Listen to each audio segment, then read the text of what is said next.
Kasi nangampanya ako sa mga kaibigan ko sa Mindanao Kila Kong Dinant at iba pa. Talagang iba yung sentimento ron. Pag tinignan mo yung result, Siyempre, yung nangyari kay PRRD, Just yung matanda na, Just before the elections yun. tapos kinuha. Hanggang ngayon, masakit para sa kanila. Siyempre. hindi kasi gawain ng Hindi, Pilipino ng Pinoy yun. yun. Oo. Diba? Yun ang medyo... Ako, Kung hindi sino ako man sangayon nagsuggest talaga yan. dun Kung sino man nagsuggest. Kung sino before man the ang nagsuggest niya na... Before the Yung election. timing. At ito ho, alam mo nyo kami, wala ho kaming kinakampihan. Di ho kami pro-anti, doon lang ho kami sa tama. Di ba? At ito ang suggestion lang naman doon sa mga nakaupo. Kailangan ho yung titigan ng maigi. Wala hong pinakamahusay na survey kung hindi ho yung halalan. Yan ho yung survey Sentimento ng tao. ng Yung tao. sentimento ng tao. Huwag ho kayong maniniwala kay Asidre. Di ba? Si Asidre, yung si Tingog. Di ba? Yung bata ni speaker. Yung kasi pag Kasama ko yan, JC yan, actual president. Pero Ito magkaiba kasi kami si partido. Asidre, ang kanyang argument, bakit nanalo 80% nung mga 85%, 90% ng mga pumirma ng impeachment? Boss, yung mga nanalo sa distrito, ibig sabihin lang no, may makinarya ka, meron kang mga personal relationship sa mga tao, At may pambigay na at may ayuda. pambigay ka, ayuda. Hindi yan yung collective sentiment. Ang collective sentiment kung ano nararamdaman ng tao across the country, National. sa national, sa senatorial. Ako yung ilang beses ko pagpunta sa Mindanao, naramdaman ko yun. Tsaka naka-apekto sa mga local candidates. Sambuanga, majority leader Manix Dalipe na Ulat una siya. lamang na lamang. Talo. Natalo ngayon kay Kaimer Olaso. Magkapatid, talo. Oo, Sa Dalipe. si Mayor John Dalipe. Talo rin. Oo, yun talaga apektado. Sinabi ni Mayor sa John Dalipe nung nakita. Mabigat na ang nangyari. laban dahil sa Hindi ko nangyari kay maintindihan. PRRD. Tingnan nyo ha, yung timing. Una, gusto mo mag-impeachment. Di ba? Bakit hindi mo ginawa after the election? Total, June 2 pa ikakalendaryo ni Senator Cheese. Di ba? So, ano ang nangyari? Nakadagdag sa galit ng tao. Tingin ko miscalculated. Tingin nila, Timing. magagamit nila ito for the election na nag-negative. Kaya nga kung sino tigabasan Mali ninyo, nga pukpukin nyo Mali. Pati yung Diba? pati yung Yung arresto ninyo si PRRD. Before the elections. Hindi dapat after na lang. Kung talagang gusto ninyong arresto. Alam mo, tama kayo yung Pilipino. I mean, ako yung senaryo na ng pagkakahuli kay President Duterte. Wala na.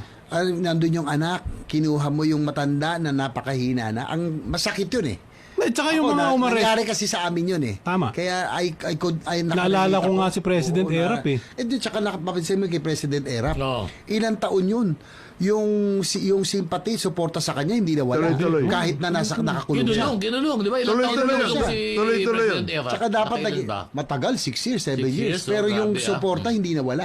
Di ba? Tsaka sana they should have learned the lesson. Yung nilabas yung mugshot na talagang kinawawa si President Erap. Yung tao no, spontaneous, wala nag-organize. Yes, yes. Lumabas. Wala lang militar, wala lang tumulong na militar Turnaround yun, component, pero yun turnaround. talaga naglabasan Turnaround ng tao. yun, yes. Talagang revolusyon yun. of the Yun, masses. yun nga yung isang isinulat ko kahapon It is, ang isang contributing factor do sa mga nag-i-strategize is the arrogance. Di ba? Yung... Ay, hindi nakatulong. Hindi nakatulong, sana ginawang soften, mas malambot. Di ba? Ayan, yan ang galit ng tao. Gusto niyo Sorry po si General Torre, pero I think yung pagkakahandle niya nung sitwasyon nun nandun, medyo marami ang nainis doon. The strategic issue is bakit mo ginawa yun at the time na Ang point Mali ko, yung pwede tempo naman, alimbawa, yung impeachment. Pwede mong gawin. Tingnan mo, nagalit sa inyo yung tao, wala namang nangyari nung final mo yung impeachment because Yes. nakakalendaryo. Procedurally, tatanggapin sa Senado, pero Pero bibistahan sa June 2. So ano nangyari? Nothing. Inaresto nyo, Bakit mo ginawa yun? dinala nyo sa ICC. Yeah. Kung gusto nyo talagang dalhin, After. hindi after. Oo. Tapos na yung halalan. Ngayon, ano nangyari? Yung political at strategic capital ni Pangulong BBM, bagsak. Naapektuhan. Ano ginagawa ng PCO pala? Ha? Wala, hindi na. It's not a matter of communication. Si Ali Clar. PC. Tapos naglagay pa kayo ng tigapagsalita. Si Na Alan bawat Clark. bukan ng bibig, inagagalit ang tao. It's not a matter of communications anymore. Pero ang Hindi, problema, kasama yun. Pwede kasi Hindi, sana- ano ginagawa? Wala, hindi mo kaya Ano ginagawa? hindi mo na kayang... ang problema ito, natalo yung administration. Ito po, kung lang Tanggapin discussion natin. lang po natin, Tanggapin natin yan. academically, wala ko kaming kinakampihan. Yung narrative na control nung grupo ni BP. Di ba, bagsak na nga si BP Wala after na. the budget Wala na yun. Oo. Di ba? bagsak na doon sa mga confidential funds, etc. Yes. etc. Wala na yun. O ba, kita mo sa survey, bagsak yung Bagsak na rating. yun. Pero pagkatapos ng impeachment, Tinuloy-tuloy diniinan pa eh. akyat.